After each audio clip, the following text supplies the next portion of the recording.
All right, guys, on the Fight Bananas hotline, ATT Strength and Performance Coach Phil Daru. How you doing, my man? I'm doing well, doing well. This is one of my off days, I would say, but not truly an off day. It's never really an off day, like in my business and way of Right, life. So there we go. there you It's all go. good. Definitely, we'll start there. First of all, I don't know if you saw it. I put it on my personal Instagram and the Fight Bananas official Instagram, sending Q&As, and it was awesome, man. The Fight Bananas community, they came in strong, Cool. around 20, 25 questions. I took around like 8. Some of them, they were asking your favorite color, favorite movie. I took some of those out, but I got 8 good ones. Some of them are funny, but Okay. it'll be fun. We'll definitely have a good time with it. Let's start there. It's an off day for you. What is an off day in Phil Daru's life? Well, as of right now, I'm actually programming. So I'm writing out different types of methodologies, programs. Obviously, we got Joanna and J-Check. She's starting up camp. So I actually just finished up with her overall 4-week mesocycle right now, going into the first phase of camp. And then actually getting ready for Dustin to start up doing some off camp stuff. So got a bunch of guys starting their camp. So I do that primarily. And then just running errands and I have 2 gyms that I own up north, a little bit further north from American Top Team. So I go back and forth there, check out what's going on out there, make sure everybody's doing well, and then I get my own training in, believe it or not. And Right, I'm kind of struggling right now. I got an ACL tear that just happened 2 weeks ago, right, so right. a How you lot doing?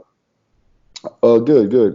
So I just put together a solid like pre-operation rehab, prehab type deal. Just working on just strength and structural integrity, and just building up the muscle surrounding that area, so that when I do have the operation, I'll be able to bounce back a lot more efficiently and faster. So that's the key goal. Right, right. Man, I love your mentality to the game. It's unreal. I've heard a couple of your podcasts. I watch your shows on YouTube. Great stuff. Make sure you subscribe. Phil Daru on YouTube. I definitely gave you a shout out on the IG page. Great page. Your stories are always awesome. You got some of the Thanks. best fighters in the world, day in and day out. It's a great page. But I Appreciate it. love some of the things you talked about was, you love communicating with your fighters. Hey, where are you at right now? You got to Yeah. be honest with me. If I'm pushing your body to the limit and you're just not ready for it, or Mhm. how was practice? How was Steve Mako in the wrestling camp today? I love how Yes. you communicate with them and say, hey, you got to be real. There's nothing more important than your body in the mixed martial art game. I Mhm. just love your mentality to the fighters about you got to be honest with them straight up. Yeah, I mean, I think that comes from me being a fighter as well and being around it for such a long time. I started doing mixed martial arts with Dean Thomas back when I was about 19, 20 years old. So I got to really feel like, or get the feel of what a true fighter goes through on a daily basis because I was one.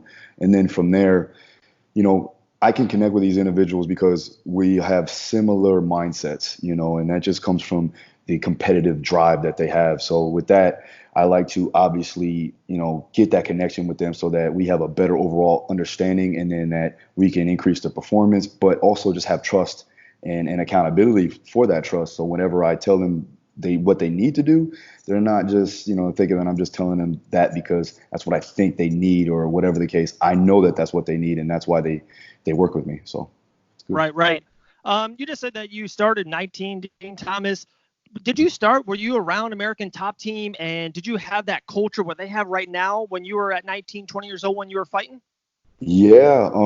So I grew up down there, so in Broward County where Coconut Creek was. So when I started going around there to the gym, I was probably like 16, 17 years old, and I would do some boxing classes and things like that. And I was primarily more focused on football, American football. So after I got done with that, I played, collegiate football for Alabama State University.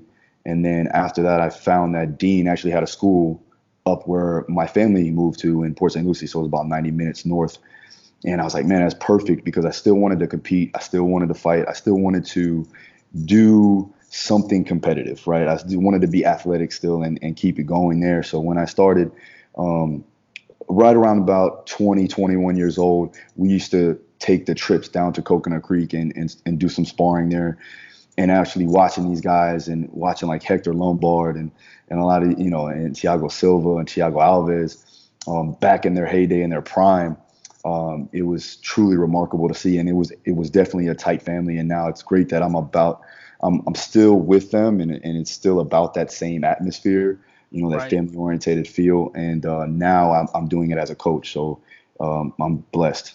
Absolutely, my man. And the whole mixed martial arts community is blessed. You just said some names. 10, 12 years ago, there was a UFC once a quarter, only on pay-per-view. Now it's every weekend, ESPN Plus, Reebok. The deals Yeah. are better.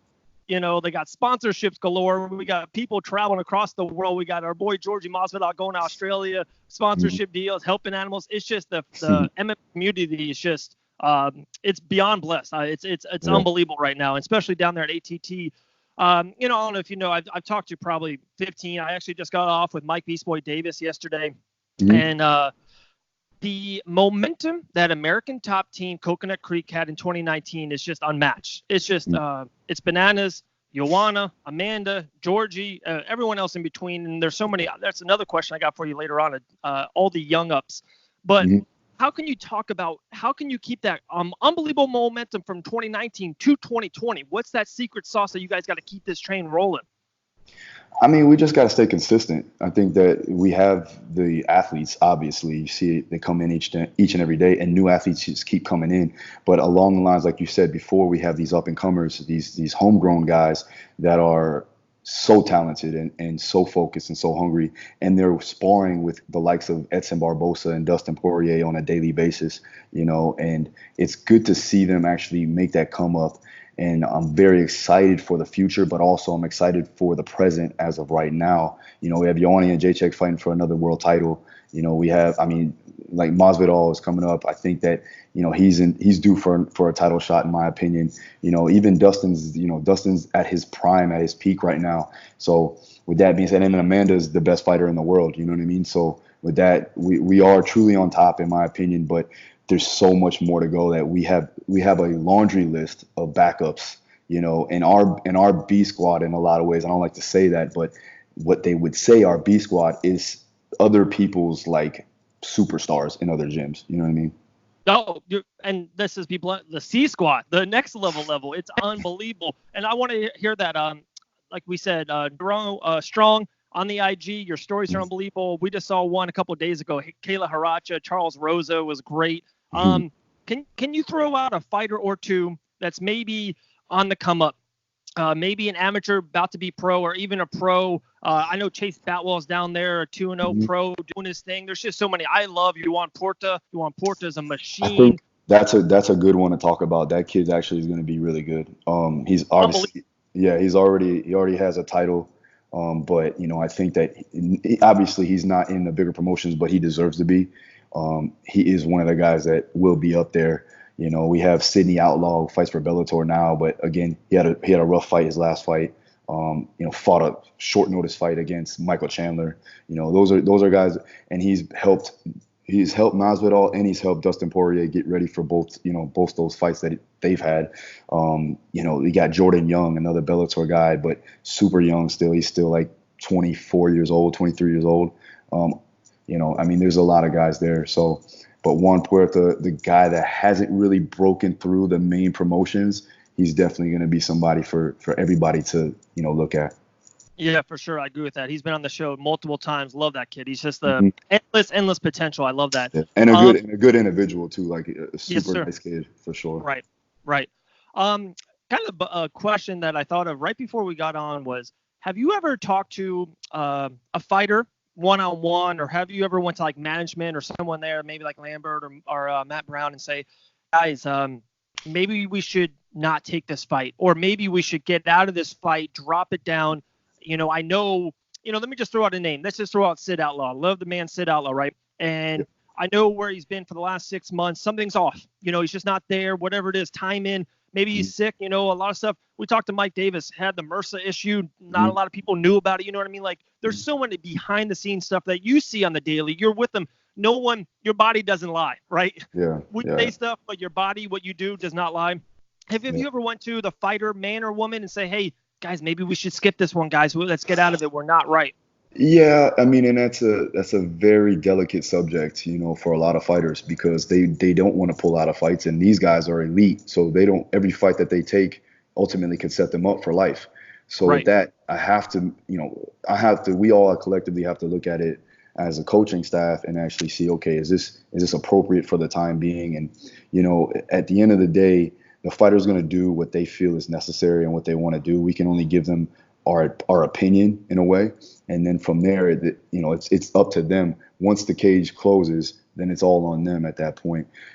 Again, we can give them our professional opinion and then see what happens after that. There's been plenty of times where, like King Mo the Wall, like I didn't want him to fight plenty of times just due to injuries that this guy's had over the years. You know what I mean? But he's a warrior. He's a true fighter. And he's a competitor, so he wants to get out there and prove himself no matter what the circumstances. So with that being said, there's been plenty of times where I was like, I really don't like that fight, but I'm going to ride with you because you're going to go in it. So I'm not going to just be like, nah, I'm not going to be a part of it. You know what I mean? I'm going to give him my best opportunity for you to be successful and give you what I have to offer. So right. What has been your absolute proudest moment as a coach? Watching, really, I don't have a proudest moment. Every day that I see my athletes grow and evolve as an athlete, not just as a fighter, because what I do with them from my perspective is try to get them to be better movers, get them to be stronger, faster, more powerful, that can transfer over into the sport. So when I see true progression on a daily basis, that's a proud moment for me. When Dustin won that interim title, that was one of my proudest moments for sure. When it comes down to MMA strength and conditioning, I train other athletes. I train, judo practitioners, judo Olympians, professional boxers. I even have Jack Crawford plays for the Atlanta Falcons. So these are little moments there that I see like are proud moments for me when I see them, be successful in their field of practice. But yeah, like the proudest moment would be just to see them progress on an each and daily basis, Right.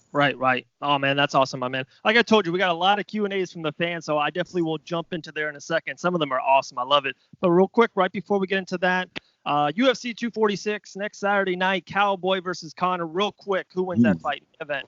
That's a tough one.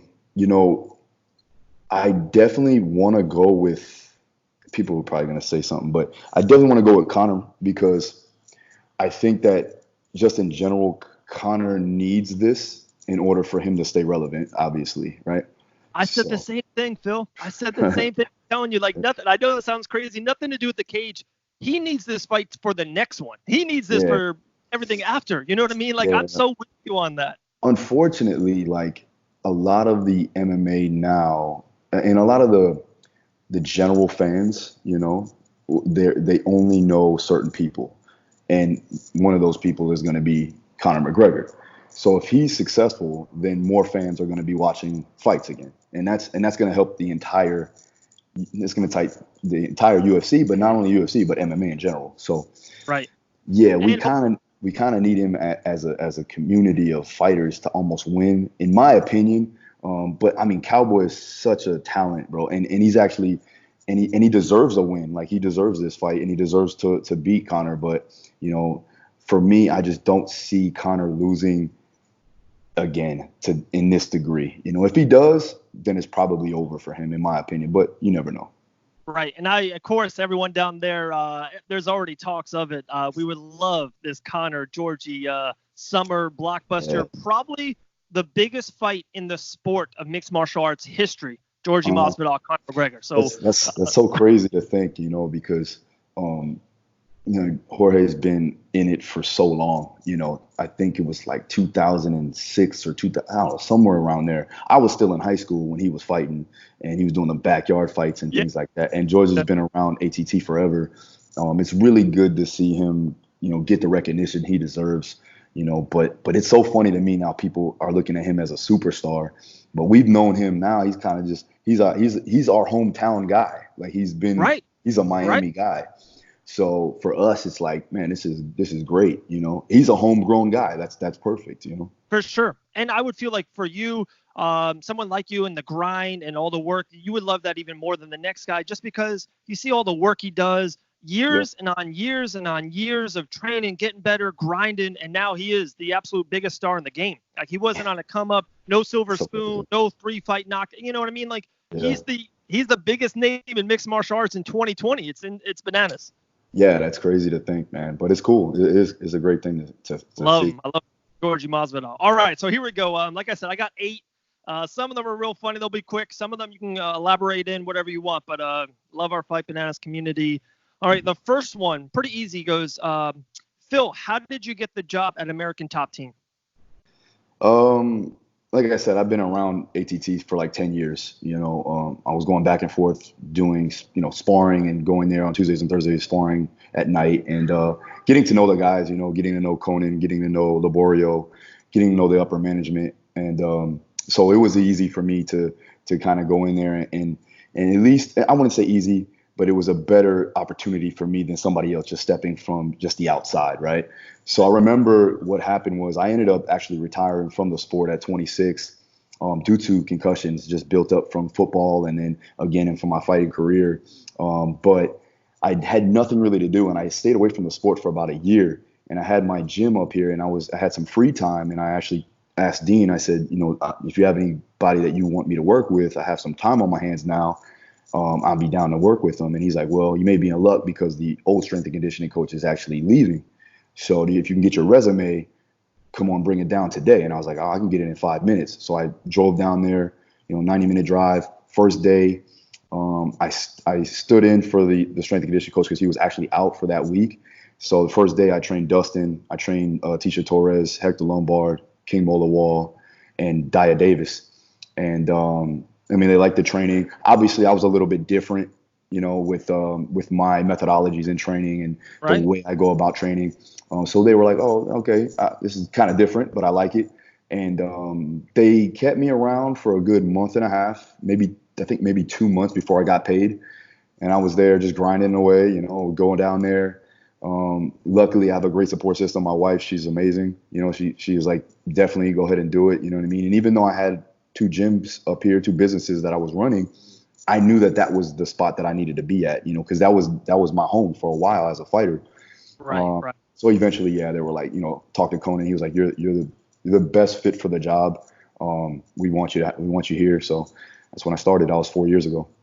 Wow, man. Nothing more important in life than timing. Sometimes. Yeah, for sure. Right. Definitely. Kind of funny. You mentioned something in that in that answer about the second question right here. They asked, would you ever fight again?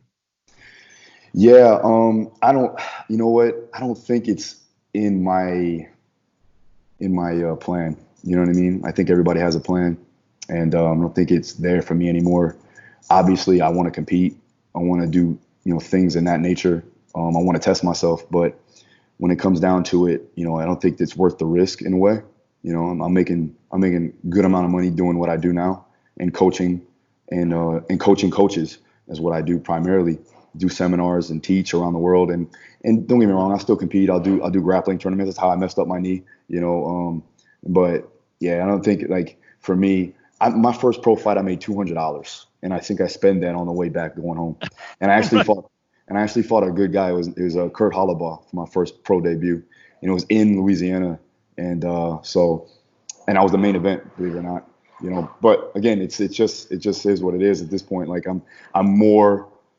it's more important for me to do what I do as a coach, and watching these guys fight, and I can take it from there, But again, I'll still compete. I'll still be athletic. I still want to test myself, but I'm not going to do it in a cage, Right. And you can always put on the gear and Mike Davis, 15 minutes after the practice, and best man. Mike Davis is dangerous, man. I seen firsthand, but yeah. I definitely get in there. I'll get in there and I'll do some sparring. I'll roll with the guys, I'm in shape. It's not like I won't be able to, but but hold on one second. Leo, come on, buddy. Daddy's working. Come on. My son, he's playing. All good, brother. All good. This is one of my the best ones. I love this one, and especially we had King Mo on the show before, so this is perfect. It goes, Phil, will you ever team up with King Mo in a professional wrestling match? You know what? He actually texted me. No way. Yeah, well, he texted me, and Mo texted me, and he goes, Coach, we should do a tag team matchup. And I'm like, what are you talking about, man? Like, I don't even know what he's talking about. And he goes, no, we can do like wrestling. And I'm like, what do you mean, like you mean like freestyle wrestling? He's like, no, like WWE style. And I'm like, what are you talking about, man? Like, But I was like, I wrapped my head around. I was like, that could actually be kind of cool and actually be pretty fun to do. And I'm down for it. I'm down. Whoever wants to teach me, how to throw some elbows and hit the turns and do the tumbles. I'm down for that. I like it. So we can make it happen. Hulk Hogan, The Rock, John Cena, Phil Daru. Come on now. It paid pretty well. That's it, man. Down. Yeah, that's funny. Number 4, probably one you get a lot, I would assume. What's your favorite cheat meal? If I would have to say, it really depends on what it is. Like a cheat meal for me would be like a higher calorie meal. So maybe anything from like a bacon burger, has to have bacon on it, right? Or some sushi, and it has to be, have some type of yum sauce or some type of fry ordeal going on there too as well, because it has to be, somewhat of a cheat meal, quote unquote, right? Right. This is a good one too. Pound for pound, who's the best fighter alive today? Pound for pound. Are we talking MMA? Are we talking boxing? Or are we just fighting in general? Yeah, they didn't say, but let's go MMA. Man, you know what? Pound for pound, that's a tough one. That's very tough. But I would have to say right now, people are probably going to hate me for this one, but John Jones, in my opinion. Right. I got John Jones and Amanda Nunes, 1 and 1A. True. Yeah, definitely. I can't leave out Amanda, and even though Demetrius Johnson lost, I still feel like he's up there too as well. Right. So. Oh, an all-timer. It goes, Phil, what's your least favorite exercise to do? Usually the least favorite exercise is the one you suck at. So right now, it would be anything that has to do with like my knee having to bend. So anything like a squat, even though squats were my best thing, right now I would say a squat. Wow. 2 left, 2 good ones too. It goes, in 2030, where will Phil Daru be? 2030? Probably traveling the world, teaching my methods, teaching other coaches, then also sitting on an island with my wife and just basking in the glow of this Miami sun. Man, that's a good life right there. That's it. That's the dream. Last one. This is a good one. At American Top Team, if all the coaches had a fight tournament, who would come out on top? Oh, come on now. Tell you, man, these questions came in strong. Well, Mike Brown is obviously he still got it. I think Mike Brown still got it. He can still fight if he really wanted to. Dean, he could still do something too. But you also have like Pitbull that still is a coach. Right. But he still fights actively, I'm not going to back down. I know that. Yeah, King Mo, and no one wants to get in there with Mako. Come on now. And and I forgot about him too. That's a whole nother headache. You know what? I don't know. It'd be tough. It would be tough. And then you got Conan. Conan will probably just choke somebody. He's like 7 foot tall. So. And I have to say this before we go on to another one. I don't dislike the squat. So I don't want people, he needs to squat or he doesn't do leg day. Trust me. If you look at my hamstrings, I squat and I can squat over 600 pounds. So don't neglect that. I just want you to know that. So right now it's the squat, but usually it would probably be like an overhead press. So boom. Just want to make sure we clarify that. Absolutely, my man. Phil, let me give you this time, promote away your YouTube channel, methods, any website, darustrong.com, right? Any of that, shout it out. I'll give you the floor and take it away, my man.